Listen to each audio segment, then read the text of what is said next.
Eu queria começar falando sobre a ética em relação a Platão, um filósofo que suscita amor, ódio e sentimentos variados que, de diversos aspectos e espectros, tomam o imaginário de todos nós até hoje. É interessante como uma pessoa que viveu há tanto tempo atrás, ela consegue ter tanto poder. E a gente vai falar sobre ética. Eu queria começar primeiro pontuando o que seria ética. É muito importante a gente fazer esse panorama geral, porque talvez fique alguma dúvida referente ao que ela é, de fato, e não talvez as formas como ela se apresenta, e cada filósofo vai mostrar o seu ponto de vista, a sua teoria sobre ela. Ética é um conjunto de conhecimento que é aprendido da investigação do comportamento humano, de como a gente age. E, trazendo uma abordagem filosófica, ela tentaria explicar de uma forma racional e científica essa questão do outro dentro da nossa mente e como a gente procede com ele. É importante a gente aprender sobre ética porque o ser humano é um ser que se relaciona entre si. Não é um ser que vive isolado e nem que não estabelece regras de convivência. A gente vai ver conduta, protocolo em várias áreas da nossa vida, que vão desde a nossa casa até como se portar num tribunal, por exemplo. E tudo isso passa pela ética, passa pelo outro, de como a gente vai fazer, agir e dever através de questões que são importantes para a gente manter a convivência, para a gente conseguir manter uma certa ordem social. Todos os tempos, várias pessoas pensaram sobre ética. A gente vai pegar, até mesmo antes da filosofia, uma tentativa de explicar através da mitologia esse tipo de coisa, como a gente deve proceder com o outro. Perpassando por hoje, a gente já vê várias e várias profusões de teorias, como por exemplo o utilitarismo, hedonismo e análises mais profundas, como por exemplo da psicologia. Até mesmo a ciência tenta muitas vezes focar nesse campo. Mas é interessante que num cômputo geral seria como a gente tentar verificar como o ser humano vai agir. E chegando a Sócrates, a gente observa como que ele tinha um pensamento alinhado à sua cultura e momento histórico ao qual ele estava inserido, né? Ele vai ao santuário de Delfos e observa inscrições na parede, que eram inscrições da moralidade do povo grego. Dentre elas tinha nada em excesso, observa os limites, curva-te ante ao divino, teme a autoridade, glória não é força, mas uma muito importante, conheça-te a ti mesmo. É algo que ele leva como sua filosofia. Você vai observar em vários diálogos de Platão, Sócrates levando esse conceito a graus até bastante radicais. Esses preceitos é totalmente algo contrário a que os gregos chamavam de híbris. Ou seja, aquele sentimento de arrogância que é algo muito ruim para o grego. Um sentimento de prepotência, de que eu tenho que me livrar. Eles pensam muito dessa forma, pensavam. Um dos diálogos que fala sobre ética e que tem essa explanação muito bem construída é a Apologia de Sócrates, que ele tem como meta se defender do povo ateniense porque ele está sendo acusado de um crime ao qual ele não havia nem ao menos cometido. Os crimes que Sócrates estava sendo acusado e que no fim, quando você vê a Apologia de Sócrates, ele acaba sendo condenado, é de não acreditar nos costumes e nos deuses gregos de Atenas, cidade ao qual ele praticava a sua filosofia, parando pessoas, sábios, que se diziam, mesmo além de sua capacidade, além do que eles sabiam fazer e do que eles estavam preparados para fazer, e fazia abordagens através de perguntas. Era algo que bastante fantástico para a época. Além disso, Ele foi acusado de unir-se a deuses malignos que gostam de corromper a cidade e de desvirtuar os jovens com as ideias dele. Algo completamente o contrário do que ele fazia. Na verdade, ele propunha a reflexão e que tinha que ser algo bastante importante, porque nos levaria à compreensão de coisas que estavam ao nosso redor. E na Apologia de Sócrates, a gente vai ver de forma radical: conheça-te a ti mesmo. Algo que é bastante importante para ele, como eu já disse. E tanto que ele começa o diálogo dizendo que eles quase estavam fazendo ele esquecer de quem era. Mas ao decorrer do mesmo, ele vai falando que, na verdade, ele não estava corrompendo os jovens e nem adorando outros deuses. Justamente o contrário. Ele estava seguindo a ordem que o oráculo de Delfos o propôs, o ordenou. Na verdade, era uma missão divina para ele. E dentro disso, uma das concepções éticas importantes para Sócrates, que ele chama até de virtude do juiz, que seria a verdade. Então a gente tem que proceder com a verdade. Tem que proceder com essa questão de tentar ser verdadeiro conosco e com os outros. Isso para ele é uma coisa primordial. Uma coisa que não deve ser nunca esquecida. E que tem que estar junto da gente. A gente tem que agir dessa forma.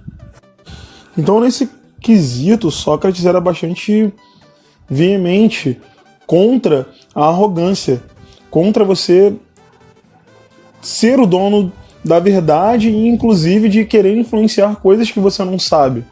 Uma outra questão que ele propõe na Apologia é da reflexão. Tanto que uma das frases mais célebres da filosofia está presente na Apologia: vida não refletida não vale a pena ser vivida. Isso é de uma sofisticação, embora seja simples, enorme. Você pensar sobre como a gente vai agir, como a gente vai proceder, é primordial para ter esse espírito socrático e crítico dentro de si. É muito importante que a gente pense, e às vezes eu observo que é algo difícil, mas é algo compensador. Se há uma lição que a gente pode trazer desde aquela época, desde Sócrates, do pensamento dele para hoje em dia, é justamente o fato da gente refletir e pensar no que vai fazer. Outra coisa bastante interessante dentro de Platão é a gente explanar a concepção de alma que ele põe na República, que é um diálogo extenso e muito famoso dele.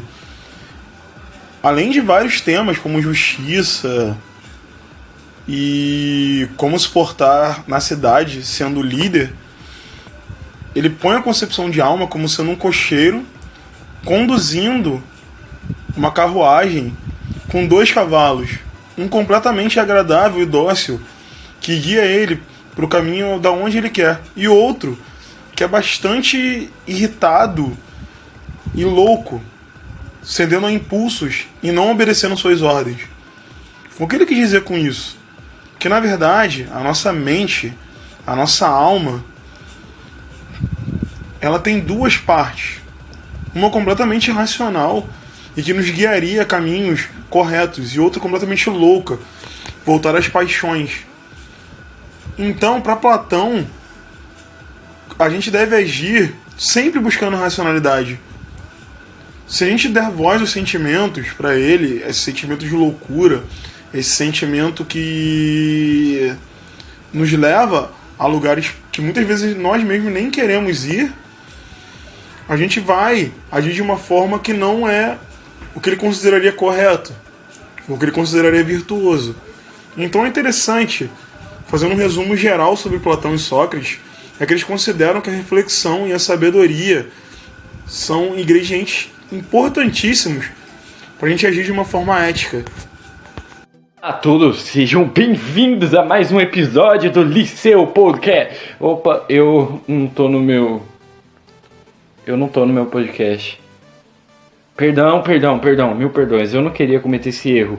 Bom, meu nome é Rafael, eu não tenho muitas conquistas na minha vida, então eu só vou falar que eu tenho um podcast, o nome dele é Liceu Podcast. E, bom, se vocês quiserem, depois que terminar esse vídeo, dar like, compartilhar com todas as suas tias, você pode ir lá no meu, que tá em todas as plataformas, inclusive no Spotify. Bom, é uma honra eu estar aqui e me sinto até um pouco obrigado a falar que nem gente. E vamos lá, eu sei, provavelmente vocês estão loucos para chegar lá na parte da ética, mas calma lá, meu jovem gafanhoto precoce. Antes de eu chegar nesse tema incrível, eu tenho que passar um pouquinho por uma coisa chamada dualismo platônico.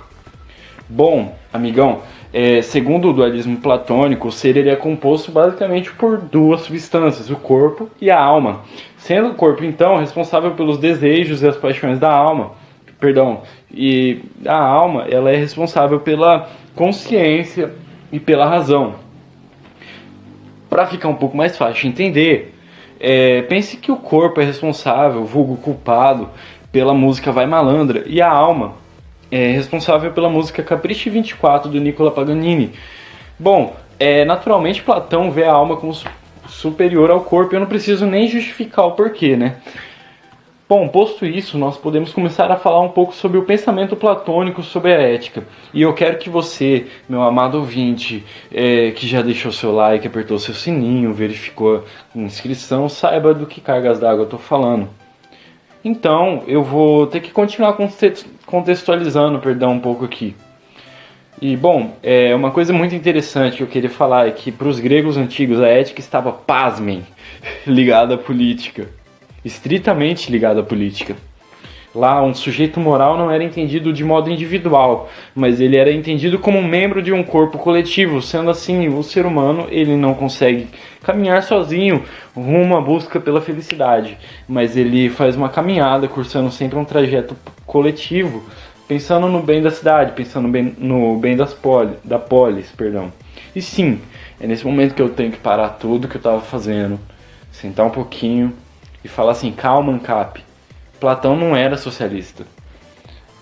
E nossa, cara, como que eu era chato, meu Deus.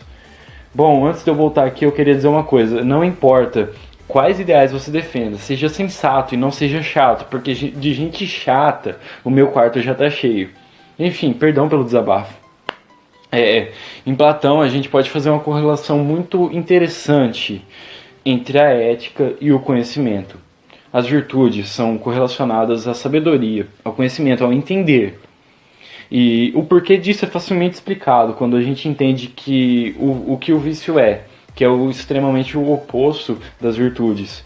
O vício é o fruto da ignorância, porque quando nós não temos conhecimento, sabedoria e entendimento suficiente para agir bem, nós não poderemos agir bem. Enquanto eu falava isso, Paulo Freire tinha um orgasmo. E bom, como um homem ele pode agir de forma justa se ele não conhecer a justiça?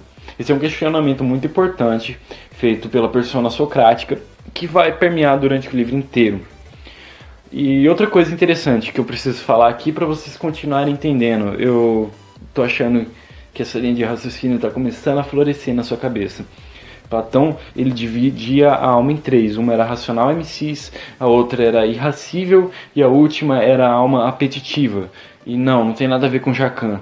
Enfim, a ética para Platão, ela tem o fim de voltar um homem para o bem. Portanto, ele tem que largar as noites de bar e as raparigas e voltar-se ao que fortalece a sua alma racional. Em outras palavras, o homem ele deve abandonar seus vícios para fortalecer as suas virtudes.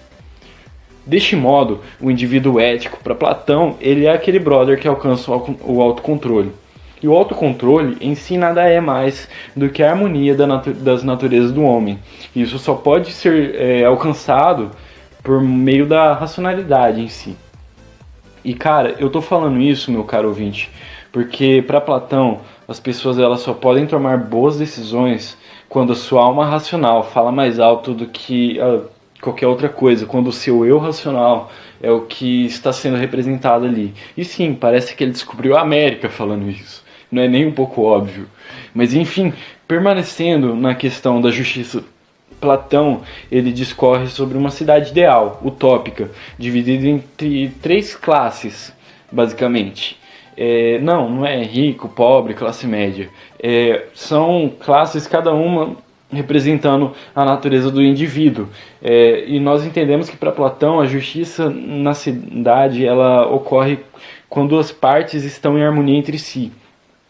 Bom, se antes para os indivíduos a justiça só poderia ocorrer quando a gente alcança um certo equilíbrio interno das nossas almas, do nosso eu racional, do nosso eu irracível, do nosso eu emocional e do nosso eu qualitativo, assim por se dizer, quando a gente consegue equilibrar isso através da nossa racionalidade, quando a gente organiza uma cidade inteira, uma comunidade inteira baseada nesses três formas, representações do ser humano em si, a gente também tem que entender que, bom, basicamente para você conseguir alcançar harmonia, você vai ter que buscar pela racionalidade do mesmo jeito.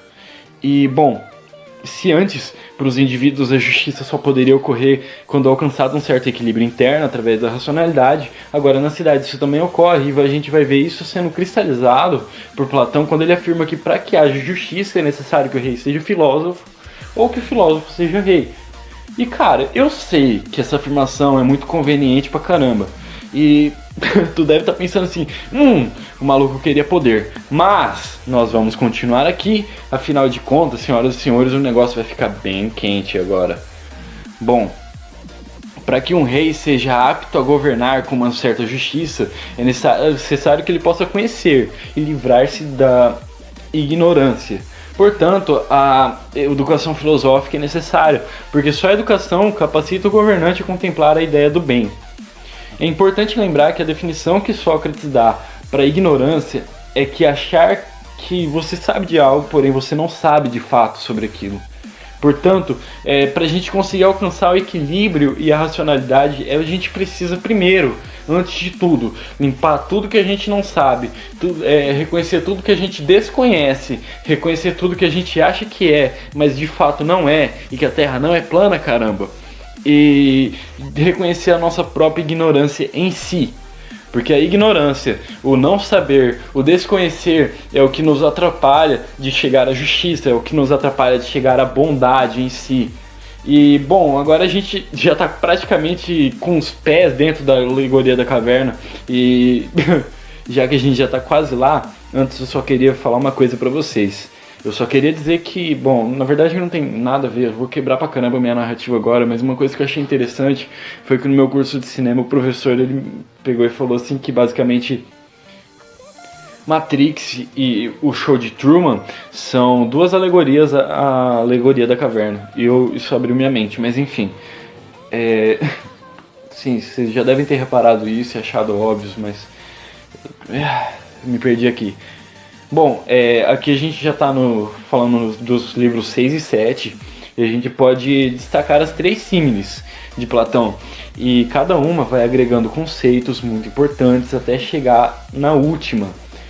E, bom, prestem bastante atenção agora, eu vou tentar repetir e falar lentamente porque cada conceito é muito importante para você conseguir subtrair toda a essência dessa obra.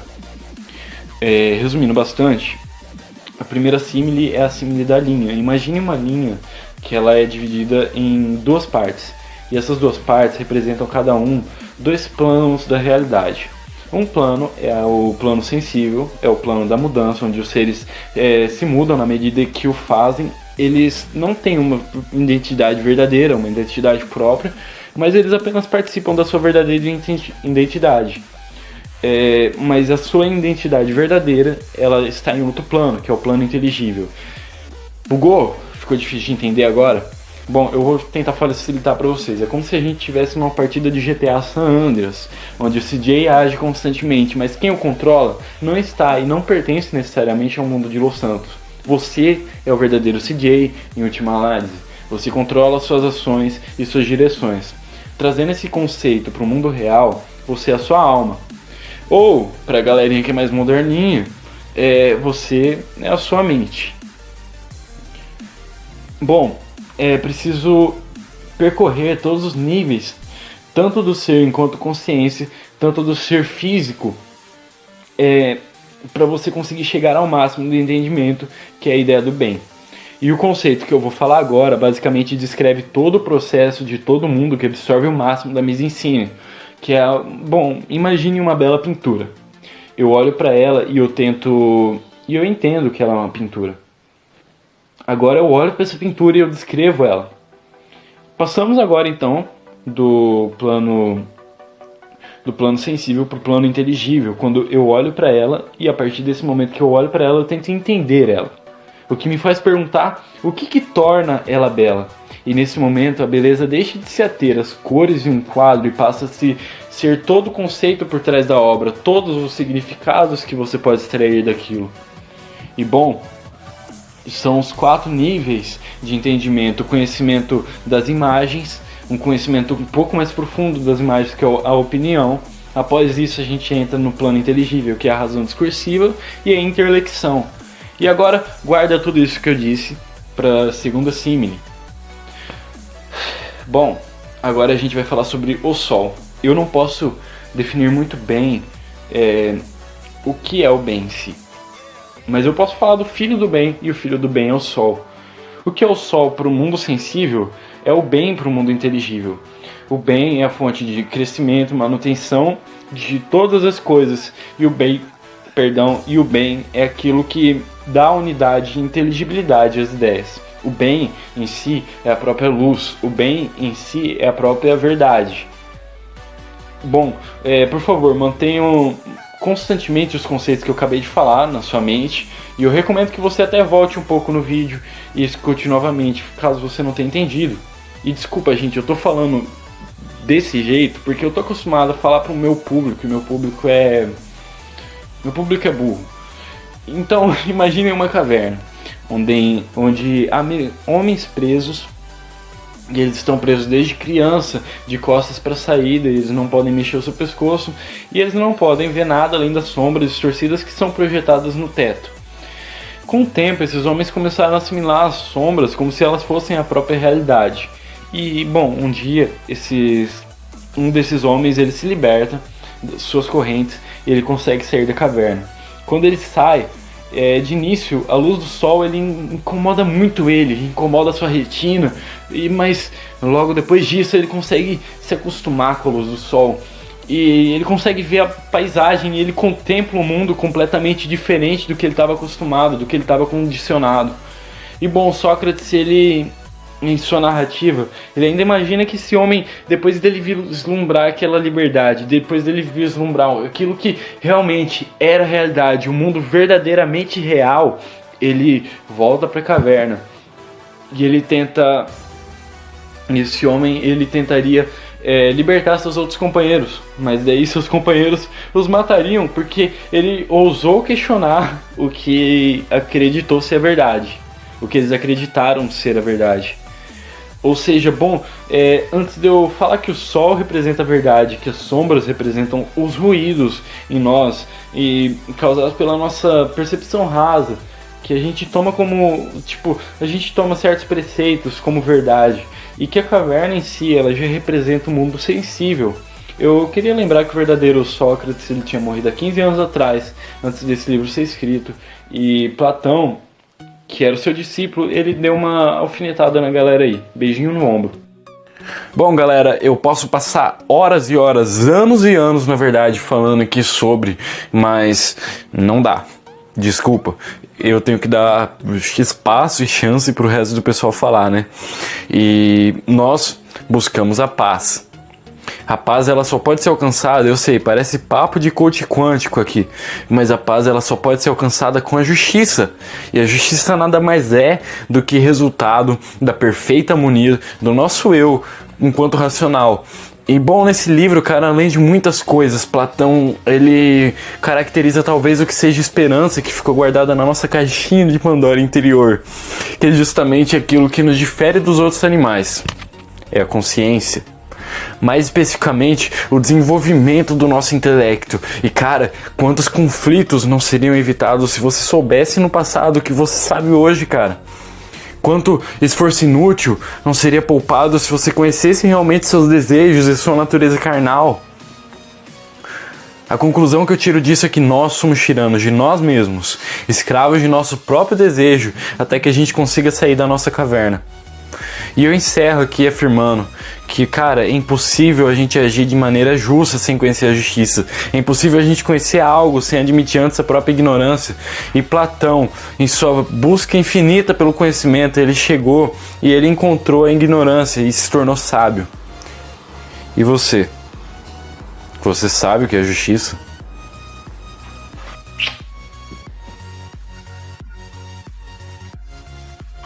Então, galera, vamos começar falando de Aristóteles aqui, porque não dá para falar de ética, de política, enfim, outros conceitos, até mesmo democracia, sistema de governo, sem a gente passar por esse filósofo. Como vocês viram, o Rafael e o Reginaldo, eles passaram por toda uma linha teórica do Platão, porque o Platão, ele antecede o Aristóteles. O Aristóteles, ele é como se fosse o discípulo de Platão, né? Ele foi aluno do Platão, né? E eles viveram numa cidade ateniense e logo depois, nessa mesma academia que o Platão foi professor, o Aristóteles se tornou professor posteriormente.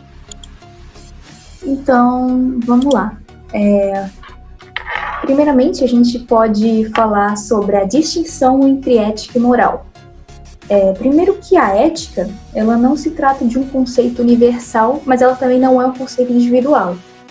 Ela é formada através de toda uma coletividade, todo um conjunto de normas, padrões, costumes, comportamentos, enfim. Então, a palavra ética, ela, morfologicamente falando, ela se origina do grego ethos, que ela significa costumes, ou seja, o caráter social, cultural de um determinado grupo ou sociedade. Ou seja, ela seria basicamente a teoria de como a sociedade ela se fundamenta, ou seja, uma fundamentação dos costumes.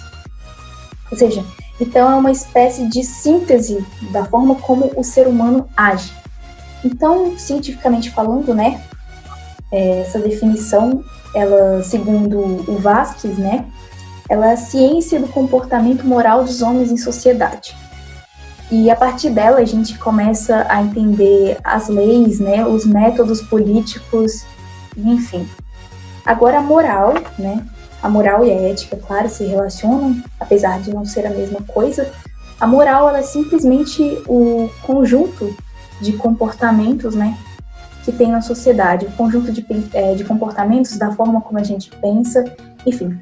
Só que a ética e a moral, deixando claro aqui a priori, são conceitos que variam no decorrer do tempo. Ou seja, a ética de antigamente, a moral de antigamente não são a mesma de antes. Então a gente entendeu, fez uma introduçãozinha básica para a gente não confundir os conceitos, levar isso para a vida. Deixar claro também que a ética, ela tem um dever, uma obrigação, um compromisso com a moral, né? Um compromisso com a forma como a gente age, e um compromisso de fazer com que a gente, a partir das nossas atitudes, possa viver em sociedade. Porque o homem, desde que é homem, não vive isolado, o homem precisa viver em sociedade. Então, vamos lá, o que é a ética para Aristóteles, né?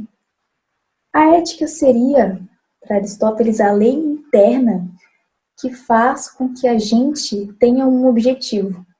A gente age em prol da felicidade.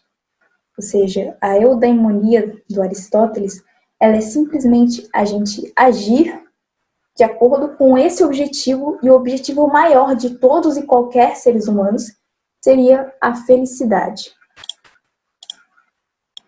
Então a gente compreendeu que a ética, ela é o bem supremo de todos os homens. Ou seja, todos os homens em algum momento da vida precisam alcançá-la para poder serem éticos, até mesmo virtuosos. Só que, claro, a felicidade, ela é a atividade da alma conforme a nossa virtude.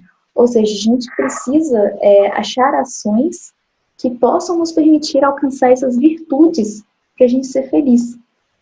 E o Aristóteles, ele, semelhantemente ao seu mestre Platão, ele é muito Ele é bem racionalista nesse sentido, porque ele defende que a felicidade ela é uma atividade exclusivamente racional, ou seja, a parte racional do homem que comanda a forma como os seres humanos devem agir em prol da felicidade, ou seja, não é um conceito que a gente vai atingir, eu vou usar até a metáfora do Platão, a partir do mundo físico, a partir do nosso corpo, do nosso sentido, e sim do nosso intelecto. Então, sendo a felicidade como a atividade, a gente agir conforme as nossas virtudes, a gente tem que entender que as ações nossas, elas não podem ser guiadas por excessos, né? O Aristóteles fala que as nossas ações, para serem boas, e nós sermos seres humanos virtuosos, não podem ser guiadas por excessos, nem por mínimos também. Ou seja, para isso, a partir disso, ele define, aliás, o conceito determinado de justa medida. O que seria essa justa medida? A gente agir de acordo com um determinado equilíbrio dinâmico, ou seja, nossas ações elas serem pautadas entre o excesso e o mínimo. Aquilo que vai ser mais coerente, né, e até mais efetivo para a gente conseguir alcançar os nossos objetivos. E a gente, claro, tem vários exemplos, até mesmo cotidianos, que podem nos exemplificar, nos mostrar como isso se dá na prática. Por exemplo, você, na sua faculdade, na sua escola, não sei, às vezes até mesmo para qualquer processo seletivo em concurso público, você sabe que você precisa estudar para se sair bem.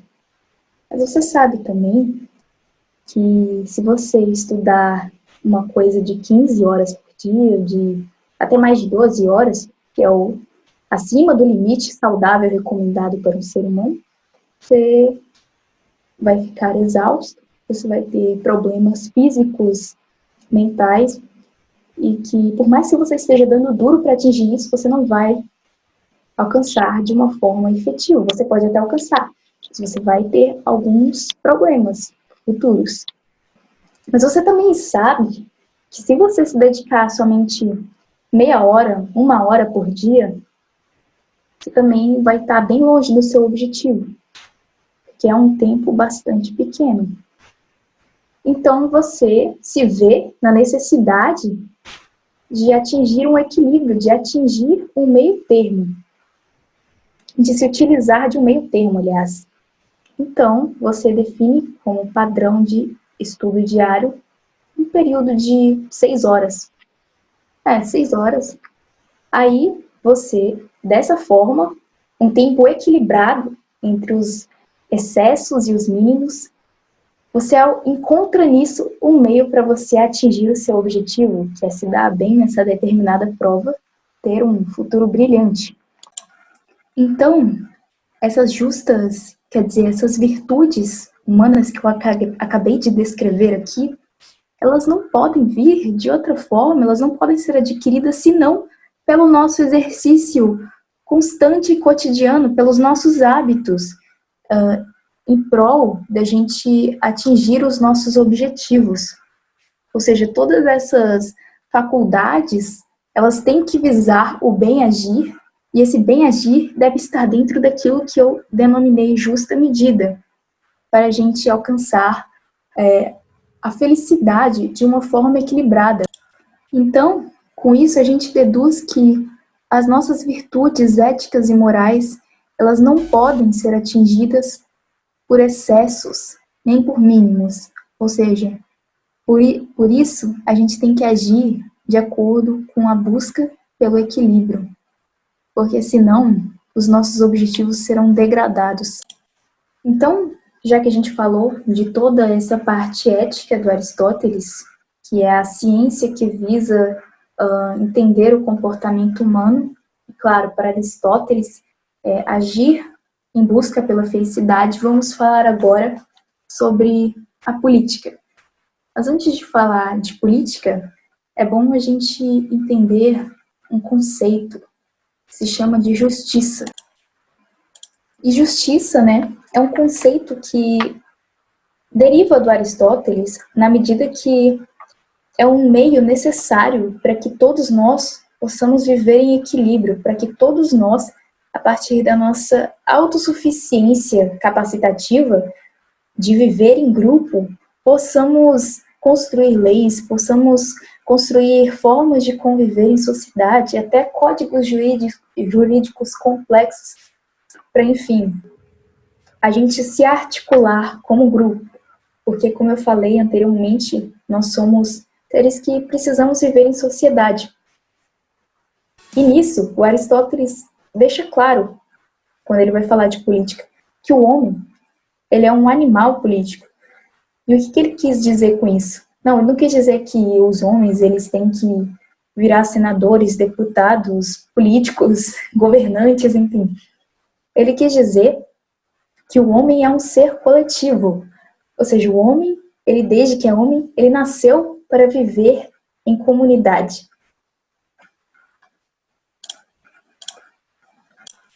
Então, onde vem a função de um Estado, de um governo soberano nesse sentido para Aristóteles?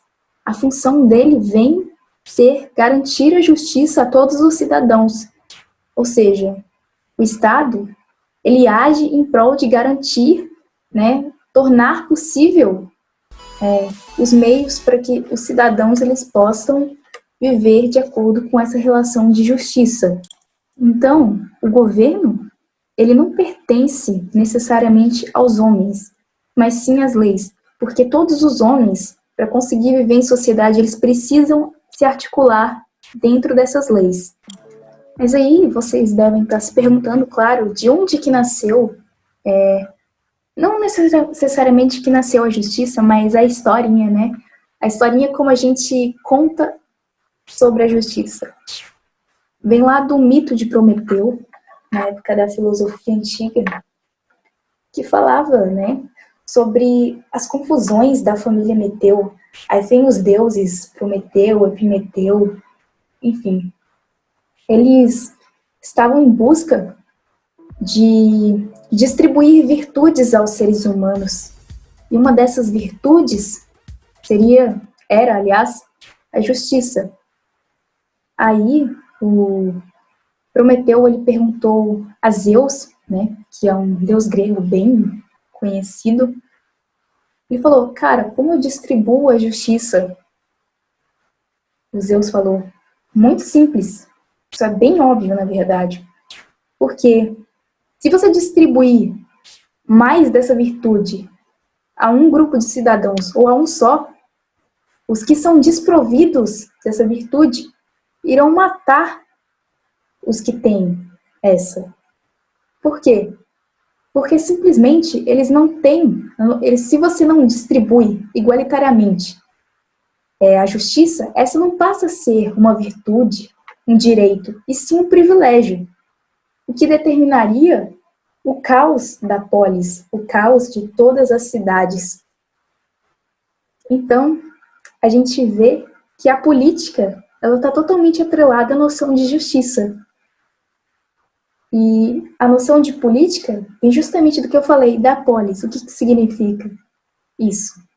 Das cidades gregas, do nascimento das cidades gregas, que foram, claro, fenômenos naturais, a partir de toda a articulação dos seres humanos em sociedade, a partir de suas atividades econômicas, políticas, comerciais, culturais, linguísticas, enfim. Então, esse primeiro conceito de política que a gente pode definir, até mesmo pela derivação do nome, é justamente isso, a administração da cidade. É um conceito bastante pragmático, claro. Ele tem um sentido bem restrito. Agora, a gente tem um sentido para a política no senso comum, o qual a gente ouve de uma forma muito acentuada, que é a política como sinônimo de politicagem, que seria os homens agirem em prol de manter relações de poder, ou seja, em prol de você manipular outros indivíduos para estar acima deles ou em cargos superiores, Enfim, a gente pode ver isso nas próprias relações de trabalho, né? Um gerente manipulando, né? Um dono de uma empresa e todos os seus funcionários, né? Fazendo toda essa atividade aí de ludibriação para fins meramente políticos, claro. Até mesmo os outros funcionários, vamos supor, está tendo uma votação para gerente da empresa. Ele vai querer competir com o gerente que já está no poder. E para isso, ele vai ter que ser mais legal do que o próprio gerente que está no comando atualmente. E para isso ele vai ter que articular com todos os funcionários aí por um período, na verdade até as eleições, para ele conseguir estar acima deles e atingir esse objetivo dele, que é chegar ao poder. É bacana isso, né? A gente tem um outro sentido para a política também, a política como utopia, na verdade. Ou seja, o nascimento de diversas ideologias que a gente até vê como revolucionárias, como comunismo, anarquismo, elas vêm desse sentido utópico da política, que seria o quê?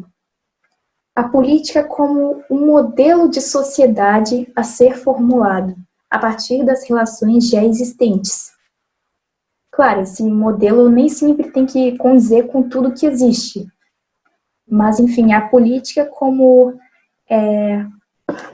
a forma você criar formas mais efetivas de fazer com que os homens possam viver em sociedade.